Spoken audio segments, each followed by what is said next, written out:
ওমর রাদিয়াল্লাহু আনহু বলেছেন, স্ত্রীদের খারাপ আচরণ হলো 6টি। এই 6টি আচরণ যার মধ্যে থাকে, ওই স্ত্রীর স্বামী কখনো মানসিক শান্তি খুঁজে পায় না, এবং ওই স্ত্রী যদি কোনো পরিবারে থাকে, ওই পরিবারের মধ্যে কোনো শান্তি থাকে না, সন্তানরা পর্যন্ত মানসিক অশান্তিতে ভোগে। এটা ওমর রাদিয়াল্লাহু আনহুর কথা। যদিও বর্ণনার ব্যাপারে অনেকেই দুর্বল বলেছেন বা অনেকেই ইখতিলাফ নিয়ে এসেছেন, তবে 6টা এমন গুণ পাওয়া যায় যেটা ইহুদি নারীদের গুণের মধ্যেও রয়েছে। এই 6টা গুণ, এই 6টা গুণ থেকে আমাদের বেঁচে থাকা উচিত। আল্লাহর হাবিব সাল্লাল্লাহু আলাইহি ওয়াসাল্লামের শ্রেষ্ঠ সাহাবী ওমর রাদিয়াল্লাহু আনহু তিনি বলেছেন, 6টা গুণ হচ্ছে নিকৃষ্ট গুণ মহিলাদের জন্য। 1 নাম্বার শাররুন নিসাই সিত্তুন, 6টা গুণের মধ্যে 1 নাম্বার হচ্ছে আল হান্নানা, এমন মহিলা যেই মহিলা শুধু বাপের বাড়ির কথা বলে বেড়ায়, শুধু অহংকার গর্ববোধ করে বেড়ায়, এরকম মহিলা হচ্ছে নিকৃষ্ট মহিলা। এরকম মহিলা আল হান্নানা, অর্থাৎ শুধু বাপের বাড়ির প্রশংসা করবে, সারাদিন বাপকে আর ভাইকে শুধু বড় বানাবে, আর স্বামীর বাড়িকে ছোট করবে, তুচ্ছ তাচ্ছিল্য করবে, গর্ববোধ করবে, অহংকার করবে। এরকম যে মহিলারা রয়েছে, এদের ব্যাপারে আল্লাহর হাবিব সাল্লাল্লাহু আলাইহি ওয়াসাল্লামের সাহাবী ওমর রাদিয়াল্লাহু আনহু সতর্ক করেছেন। তার মধ্যে হচ্ছে 1 নম্বর আল হান্নানা, 2 নম্বর হচ্ছে আন্নানা, অর্থাৎ এমন নারী, আনিন মানে হচ্ছে কান্না করে দেয়, অর্থাৎ কথায় কথায় কান্না করে দেয়, এরকম নারী।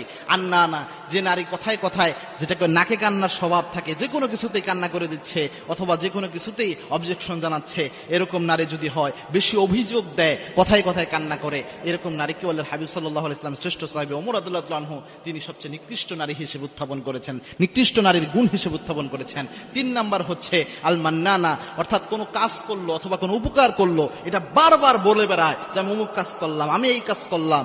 কেউ এই কাজ করে না, নিজের কাজকে অনেক বেশি শো অফ করে, নিজের উপকারকে শো অফ করে, উপকার করে এটা বারবার বলে বেড়ায়। এরকম গুণ যে নারীর মধ্যে থাকে, তাকে তাদের ব্যাপারে ওমর রাদিয়াল্লাহু আনহু সতর্ক করেছেন। 4 নাম্বার হচ্ছে আল হাদ্দাকা, অর্থাৎ এমন নারী যে নারী অনেক লোভী, অনেক উচ্চাবিলাসী, অর্থাৎ আপনার সামনে এসে বলতেছে যে অমুককে অমুক জিনিসটা কিনে দেওয়া হয়েছে, মার্কেটে অমুক জিনিসটা এসেছে, অনেক উচ্চ জিনিসের লোভ তার মধ্যে বাসা বাঁধে, উচ্চ জিনিসের জন্য হাই হতাশ করতে থাকে। এরকম লোভী আচরণ যাদের মধ্যে রয়েছে, উচ্চ বিলাসী যে নারীরা রয়েছে, এদের ব্যাপারে ওমর রাদিয়াল্লাহু আনহু সতর্ক করেছেন। 5 নাম্বার আল বাররাকা, অর্থাৎ অতিরিক্ত সাজগোজ প্রিয় যে নারীরা, অর্থাৎ দেখবেন স্বাভাবিক মেয়ে মানুষ তো সেজেগুজে থাকবে, এটা একটা মেয়ে মানুষের ন্যাচারাল বৈশিষ্ট্য। এবং আল্লাহর হাবিব সাল্লাল্লাহু আলাইহি ওয়াসাল্লামের সামনে একবার এক মহিলা একটা চিঠি দিলেন না পত্র দিলেন, এরকম বর্ণনা এসেছে। আল্লাহর হাবিব সাল্লাল্লাহু আলাইহি ওয়াসাল্লাম দেখলেন তার হাতে কোনো মেহেদি নাই। আল্লাহর হাবিব সাল্লাল্লাহু আলাইহি ওয়াসাল্লাম রাগ করলেন যে কেন তুমি মেহেদি দিলে না। সুতরাং মেয়েরা ন্যাচারালি যে সাজটা সাজে এটা স্বাভাবিক ব্যাপার, কিন্তু কিছু মেয়ে আছে সারা দিনটা শুধু তার মাথায়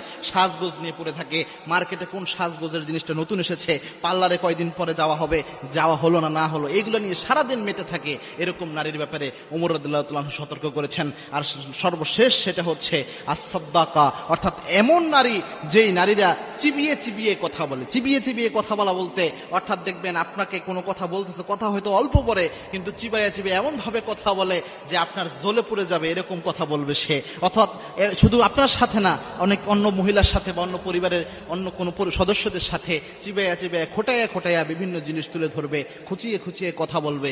এরকম নারীর যদি কোনো বৈশিষ্ট্য থাকে, এই বৈশিষ্ট্যটা হচ্ছে সবচেয়ে খারাপ বৈশিষ্ট্য। এই 6টা বৈশিষ্ট্য থেকে আল্লাহ আমার মা বোনদেরকে হেফাজত করুন, আল্লাহুম্মা আমিন।